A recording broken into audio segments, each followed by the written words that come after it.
자, 오늘 배울 과목은요.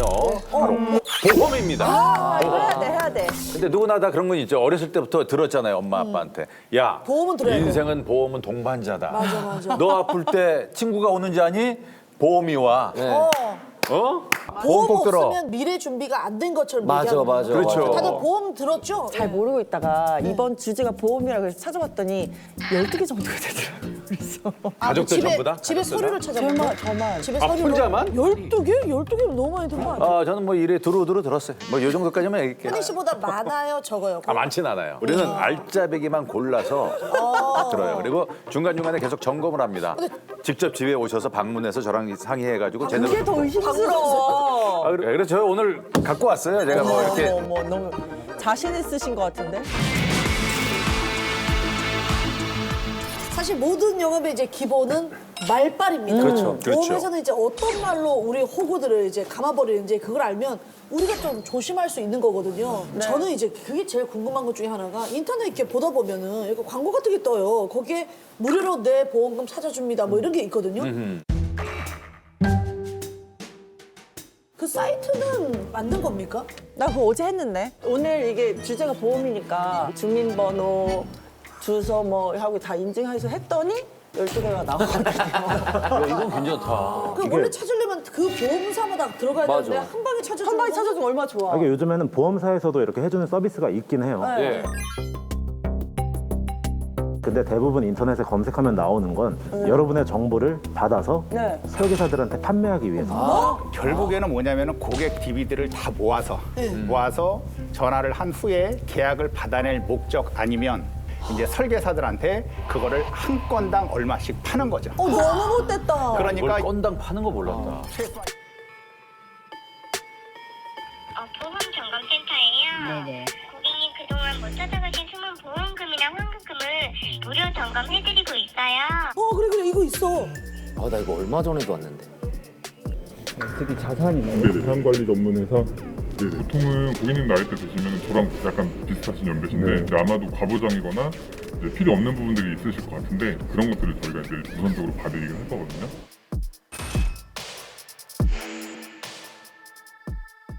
이거 그럼 혹시 네네네. 제 DB 사신 거죠? 제 DB 사신 거죠? 다이렉트로 물어봤어. 그렇죠. 제가 이걸 취재 중이에요. 솔직하게 말씀드릴게요. 취재요. 취재 중에 보험 관련해서 DB는 뭐 종류마다 다 다른데 콜 작업을 잡는 과정에서 이제 하는 분들이고 DB 회사가 워낙 많아요. 아, 저렇게 콜 하시는 분들이 많아요? 얼마 주셨어요? 이거까지는 저희 하나에 한 얼마 정도 하길래 이렇게 그걸 넘기고 팔고 사고 그래요? 이제 일반적으로 이제 전화번호만 알려주는 거. 이건 5만 원 정도 하고요. 하나에? 한 명당이요? 네, 하나에. 한 명에 5만 원? 그렇죠. 너무 비싼데? 그냥 난 내 거 내가 팔아야 되겠다 그냥. 어차피 남이 팔 거. 남이 팔 거 그냥 5만 원 정도. 아니 우리가 모르는 세계에서 우리들 거를 주고받으면서 한 건당 5만 원씩 주고받아요? 그렇죠. 심지어 만날 약속까지 잡혀 있는 건 12만 원씩 하기도 합니다. 어머 12만 원. 현이 누나 12만 원. 12만 원. 많이 만났대요, 팔렸어. 누나. 그럼 묶어서 팔면 진짜 내 건 10개씩 비싸게 팔 수 보통- 있어. 10개 얼마 정도예요? 보통 10개씩 묶어서 파니까 50만 원이 되는 거고. 아니 5만 원이니까. 진짜 최하 50만 원이죠. 최하 50만 원. 최하 120만 원이 50만 되는 원. 진짜 비싸다. 개인정보는 이제 거의 공공재 수준이 그렇죠. 되어버렸잖아요. 그 정도로 개인정보가 굉장히 많이 새 나가서 그렇죠. 금융당국도 문제가 있다라고 판단을 했습니다. 그래서 맞아요. 지난 3월 25일 날 금융소비자보호법이라는 게 생겼고요. 그러니까 개인정보 노출이나 이런 광고에 대해서 굉장히 까다롭게 했거든요. 그런 DB를 생산하는 곳들이 DB를 자꾸 못 만들게 됩니다. 그러니까 자꾸 단가가 올라가는 걸로 저는 알고 있습니다. 올라가는 거구나. 제가 정확히 이제 말씀을 드리자면 보험이라는 거는 그런 게 있어요. 아무리 내가 이제 보험 일을 잘해도 내가 만날 수 있는 사람에 대한 한계가 있기 때문에 한 명밖에 뭐 없으니까. 100명, 1000명, 10,000명을 만날 수는 없지 않습니까? 네. 그렇기 때문에 고객 DB도 본의 아니게 사게 되는 거고 또 다른 한 부류의 사람들은 뭐냐면 내가 계약을 해서 계약을 한 부분에 대한 수당을 받을 수도 있지만 사람을 감원 이설로 증언을 시켜서 아까처럼 시계를 보여준다든지 예. 차를 보여준다든지 해서 사람들을 꼬셔서 그 사람이 받는 수당에 있어서 일정 부분을 내가 취하게 되는 게 있어요. 다단계 아니야? 주는 거네요. 아니 다단계 아니야? 같은 거. 다단계. 다단계랑 일종의 똑같아요. 다단계가 피라미드 같은 같습니다. 거네요. 저는 지금은 보험 쪽에서는 발을 뺐고요. 예전에 GA라는 곳에서 근무를 했었습니다. GA요? 네. GA가 뭐 하는 곳이죠? 여러 보험들을 한 군데서 모아서 이제 종합으로 판매할 수 있게 허가를 한 대리점이죠. 아, 그러면 모든 보험이 모여 있는 곳인 거예요? 맞습니다. 그러면 GA 이제 들어가셔서 주로 근무 당시에 하셨던 일은 저는 브리핑 영업을 했습니다. 브리핑 영업이요? 그 직장인분들은 한 번쯤은 받아보셨을 수도 있을 것 같아요. 회사에 5인 이상 사업장이면 연간으로 해야 되는 의무 이수 교육이라는 게 있어요. 한 15분 정도 하고 나머지 한 45분에서 1시간 반 정도를 네.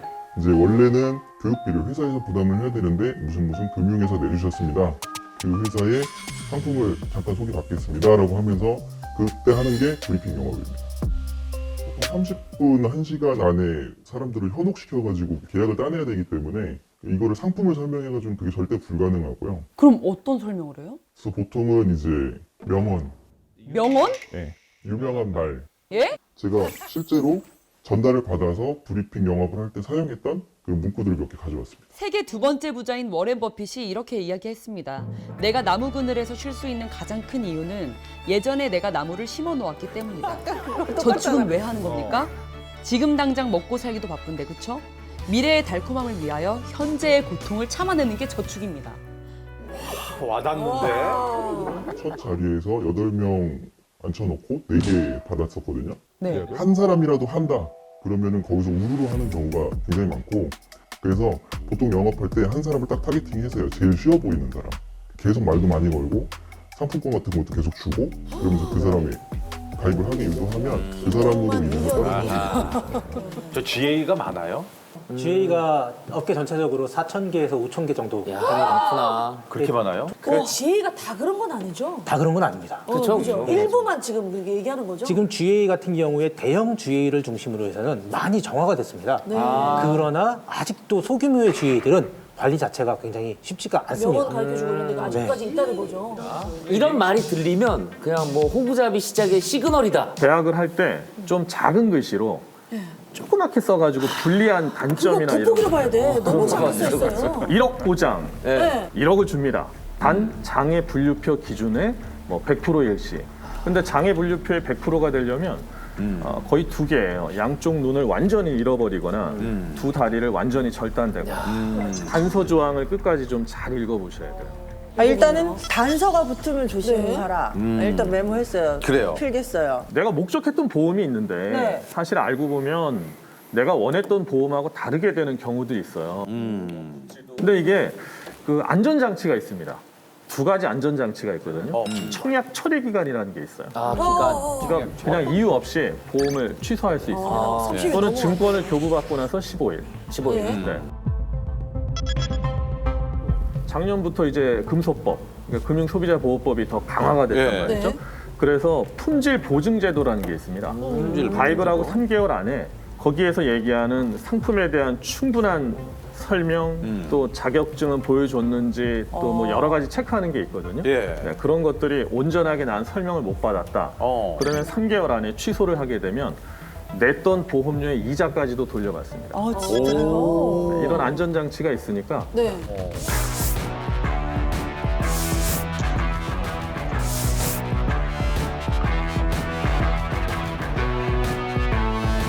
자, 이번엔 제2가 네. 지인 영업과 종신보험 영역입니다.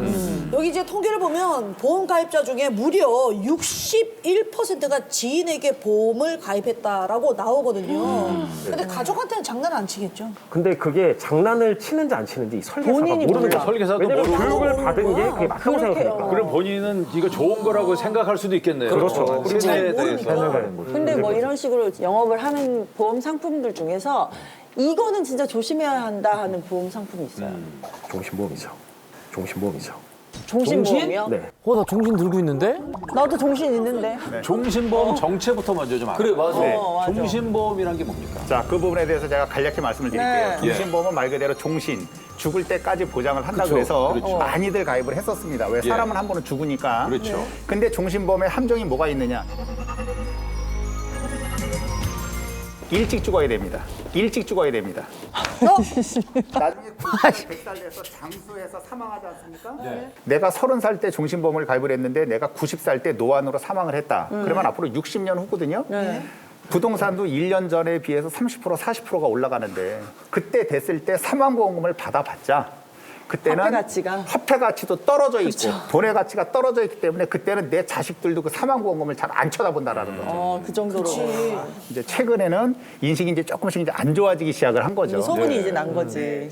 종신보험이라는 이름을 상품에 넣지 않고 살짝 이제 피해가는. 아, 그게 무슨 이름으로 돼요? 그게 뭐 예를 들자면은 뭐 연금을 빨리 받을 수 있는 종신보험이라던가 아니면은 뭐 유니버셜 종신보험이라든가 종신보험 같기는 한데 뭔가 좀 저축성을 가미해서 뭐 그 안에 변액 유니버셜 종신보험, 변액 유니버셜 CI보험, 뭐 유니버셜 보험, 뭐 변액 적립보험 여러 가지들이 나와 있다라는 거죠. 아니 그럼 사람들은 다 이게 저축성 상품이어서 저축이 가능하다고 가입을 하는 거잖아요. 맞잖아요. 그렇게 가입을 했다가 가장 민원이 많은 상품들이 이제 바로 그 종신보험이 가장 민원이 많은 것들입니다. 수당도 많아요? 종신보험 같은 경우에 있어서는 회사마다의 약간의 차이는 있는데 적게는 1,500%에서 많게는 2,000%씩 나오는 게 종신보험입니다. 수당이 그렇게 2,000%라는 거는 20배를 말씀드리는 거예요. 예를 들어 100만 원짜리를 뭐 이렇게 생각해서 했다. 저축인 줄 알고. 네. 그러면은 2천만 원. 2천만 원이네요. 그분이 먹는 게. 100만 원짜리 들었구나. 지금 고민 중이신 거지. 안녕하세요. 예. 귀한 시간 내주셔서 너무 감사해요. 네. 종신보험 피해를 입으셨다고 들어가지고 그럼 한 달에 보험료가 얼마 정도 내세요? 저희 모친 같은 경우는 400 안 되게 내고 있어요. 400 안 되게 내고 있어요. 왜 이렇게 많이 내시지? 기존의 보험이 별로 안 좋다고 새로운 상품이 항상 출시되니까 자신에게 들면은 이 보험 하나로 연금과 암과 종신보험 모두 해결된다고 해서 새로 가입을 한 거다. 맞아. 그렇지. 근데 부모님들은 저런 생각 하시거든요. 그렇다고 기존에 종신보험이 없었던 것도 아니고 암보험이 없었던 것도 아니고 연금이 없었던 것도 아닌데 자신의 수당을 위해서 가입시킨 거죠. 멱살 잡고 싶겠다 진짜. 이렇게 사망을 보장으로 하는 생명보험을 들 때는 꼭 피보험자의 동의가 있어야 해요. 이런 과정 다 생략이 된 거죠. 서명을 대리로 한 거잖아 그럼. 그래서 지금 어떻게 대응을 하셨나요? 이 가입된 모든 청약서를 필적 감정을 드렸어요. 필적 감정이요? 네, 가짜. 가짜예요? 네. 그쪽에서 뭐라고 하시던가요? 이렇게 필적 감정까지 하셨잖아요. 무조건 모친의 사인이 맞고 가족들의 사인이 맞다고 우기고 있습니다. 이건 진짜 있을 수 없는 이거 일을 말도 안 했네요. 된다. 너무나도 화가 나는 일이고. 아니, 이게 뭔 일이야. 나쁜 설계사를 확실하게 우리가 구분할 수 있는 게 필요하지 않나 싶어요. 최근 같은 경우에 있어서는 이제 뭐 종신보험만큼 지금은 중요한 게 뭐냐면은 정기보험이라는 거예요. 정해진 기간만큼만 보장한다 그래서 정기보험인데 정해진 기간. 왜 설계사들이 정기보험을 권하지 않느냐? 종신보험에 비해서 보험료가 굉장히 쌉니다. 8분의 1, 10분의 1밖에 안 해요. 왜 정기보험을 가입하지 않았느냐? 수당이 말씀드린 것처럼 8분의 1, 10분의 1밖에 안 되는 거예요. 한국보험대리점협회라고 있습니다.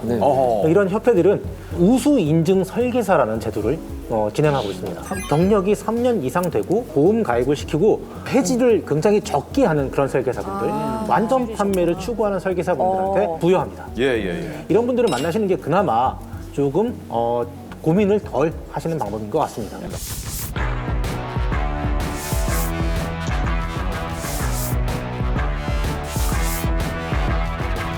자, 우리가 이제 보험 가입하는 이유가 위급한 상황이 벌어졌을 때 이제 뭔가 그 보험금을 받기 위해서 하잖아요. 근데 이 제대로 보상을 못 받으면 난리 나는 거잖아요. 그렇죠. 보상 받으려고 하는 건데. 근데 보험사 측에서 그 보험금을 좀 덜 주려는 경향이 있어요. 그냥 일반적으로 지급해야 될 것들은 시원하게 지급을 해줍니다. 예. 해주는데 다만 가입하고 보험금 청구 기간이 짧다든지 아니면은 뭐 보험가입을 엄청 해놓으셨는데 암 진단을 받으셨다. 금액이 너무 크다. 이렇게 되면 암이 정확하게 맞는지 이런 경우에 이제 조사를 나가게 됩니다.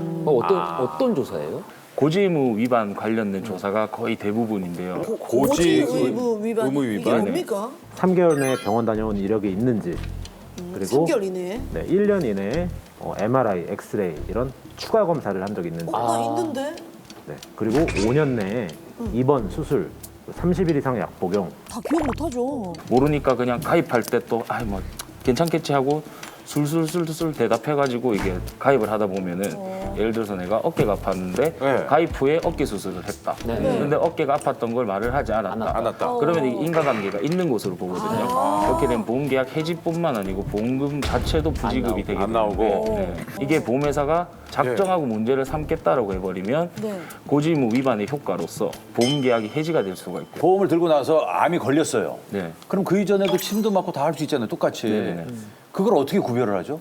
암이다, 문제가 생겼다. 예. 이렇게 되면은 이거는 현장 조사자라는 걸 보내게 됩니다. 현장 조사자라는 거는 보험회사랑 위탁 계약 관계를 맺은 손해사정 법인 직원들이 주로 이제 나가게 되는데 지급과 관련해서 뭐 여러 가지 여쭤볼 게 있다. 암이다. 그러면 암 관련된 서류가 필요하지 않습니까? 그렇죠. 물론 보험금 청구할 때 제출을 하셨거든요. 예. 하셨는데 뭐 추가 서류가 더 필요하다. 제가 병원에 직접 가서 고객님 대신에 서류를 떼가지고 확인을 해보겠다라고 의무기록 사본을 이제 발급할 수 있는 서류들을 만들어 갑니다. 대리인 뭐 네네네. 그래서 이걸 이제 위임장 동의서라는 걸 작성을 받게 되는데 예. 이번에 갈 병원란을 전부 다 비워놓는 거죠. 비워놓고 위임장 동의서를 한 부씩 해가지고 한 7부 정도, 10부 정도 사인을 받아버립니다. 뭐 연세가 있으신 분 같으면 어머님 이거 사인 안 하시면 보험금 지급 안 돼요. 이런 식으로 말을 해버리면 뭐 내 병원 기록 빼는 건데 하면서 그냥 사인을 해주시거든요. 그러면 이게 같은 손해사정 직원끼리 자기들끼리 돌려요. 예를 들어서 마포구 병원 담당하는 사람이 있으면은 이분이 혹시 온 적 있는지 넘겨버리는 거죠. 그러면은 같은 직원들끼리 한 바퀴만 쫙 돌아가면 이분이 서울에서 청구를 하시면 서울에 어느 병원을 간게 전부 확인이 다 되는 거예요. 그래서 그걸 샅샅이 뒤져가지고 결국엔 해지를 시키시는 거예요? 최소한 해지고 나빴다. 보험금 부지급은 이제 고지의무 위반 사실과 인과관계 있어야 돼요. 말씀드렸다시피 고지의무 위반 사실이 있는 거는 맞고요. 그러니까 이게 뭐 약관상으로 알리지 않은 부분이 있었기 때문에 약 해지 정도는 막을 수가 없다. 설문조사 말고 또 조심해야 할 게 또 있다면서요? 방금 말씀드렸던 이 일련의 과정으로 해결이 나지 않으면 보험금 지급할 때 뭐 의료 자문을 가자는 말을 되게 많이 합니다. 아, 그래요? 의료 자문이 간단하게 설명드리면 내가 나를 치료한 의사의 진단으로 인해서 청구를 했는데 그 의사 말 듣지 말고 우리가 정한 다른 의사 말을 듣자라고 하는 게 의료 자문이거든요. 근데 안 한다고 해도 돼요? 저 싫어요. 필수로 동의를 하지 않아도 되는 부분입니다. 근데 이거 안 하면은 보험금 지급 안 됩니다 이러면서 또 지급 보류를 해버리니까. 그러면은 해야죠 뭐. 약간 보면은 뭐 경계성 종량부터 그렇죠, 해가지고 그렇죠, 막 코드들이 너무 아주 다양하니까 의사 선생님들이 보시기에도 같은 걸 보더라도 소견이 조금씩 달라질 수가 있다 보니 보험사가 지정한 병원에 가서 조금 자기 쪽으로 유리하게. 보험은 질병마다 코드들이 전부 다 있습니다. 질병 코드라고 표현하거든요. 아주 세밀하게 되어 있습니다. 근데 이 코드가 미세하게 달라지면 일반암인 경우에 5천만 원을 지급하는데 소외감 요거는 10분의 1, 20분의 1밖에 지급을 안 하거든요. 근데 그게 아주 미세한 차이로 발생하는 경우가 있습니다. 아니 그럼 이게 보험사에서 의료 자문을 한번 해보자고 하면 쉽게 승낙을 하면 안 되겠네요? 절대 저는 심지어 의료 자문을 거친 거는 수임 자체를 하질 않습니다. 아, 진짜. 이 정도 보험은 드는 게 좋다 하는. 정말 이거는 100% 가입을 해야 되는 게 있어요. 뭐요? 100원만 내면 1억까지 받는 게 있거든요. 그게 뭐예요? 뭐냐면 이런 거에 속지 말랬어. 아 이거 일상생활 배상 책임. 백화점을 가셨는데 실수로 도자기를 탁 쳤어요. 퍽 깨졌네? 1억이야. 그걸 보험사가 대신 내줘요. 심지어 강아지를 데리고 나갔는데 우리 강아지가 딴 사람을 악 물었네? 근데 병원비가 1억 나왔어. 그걸 대신 내줘요. 1억까지. 이게 너무 들어요. 이게 실손보험이나 운전자 보험에 특약으로 넣을 수가 있어요. 특약으로 하나 넣어서. 근데 이거는 뭐 손해율이라는 게 아직 안 잡혀서 보험료가 적고 청구하는 사람이 많지 않기 때문에 잘 모르시는 거예요. 우리가 타먹지 못하는 것도 많더라고요. 몰라서.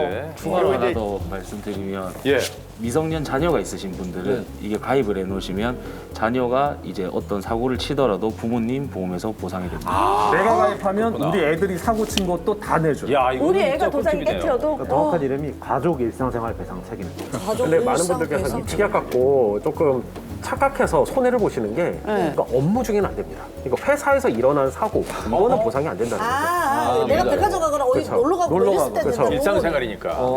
알겠습니다. 그 보험금을 좀 저희가 똑부러지게 받아내는 방법. 보험금 청구를 했을 때 현장 조사가 필요하다 이렇게 되시는 경우 내가 이번에 청구를 하기 위해서 다녔던 병원 개수만큼만 위임장 동의서를 작성을 해주시고 위임장 동의서에 어느 병원을 가겠다를 본인이 만약에 안 적어왔으면 본인이 직접 적으셔서 이 병원 외에는 그 위임장 동의서를 쓸 수 없게 만들고 또 이렇게 해서 서류를 받아서 보험금 청구를 했는데 보험사에서 지급을 안 하겠다. 그러면 의료 자문을 가자라고 하면은 자문의 동의를 절대 함부로 하지 마시고. 자문하면.